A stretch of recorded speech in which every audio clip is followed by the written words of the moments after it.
भारत पाक सीमेवरील पीक काढणी 2 दिवसात पूर्ण करा. सीमा सुरक्षा दलाचे सीमा भागातील शेतकऱ्यांना तसे निर्देश आहेत. सीमा भागात सुरक्षा वाढवण्यात आलेली आहे. या सर्वात जास्त फटका पंजाबला बसू शकतो.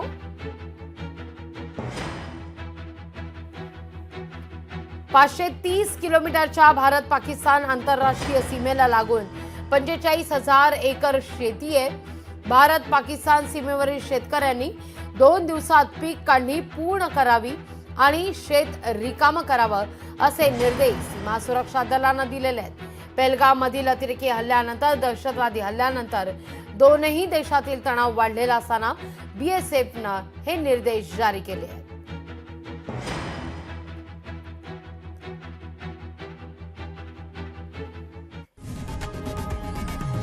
लोकशाही मराठी ऐका, पहा, जागरूक रहा.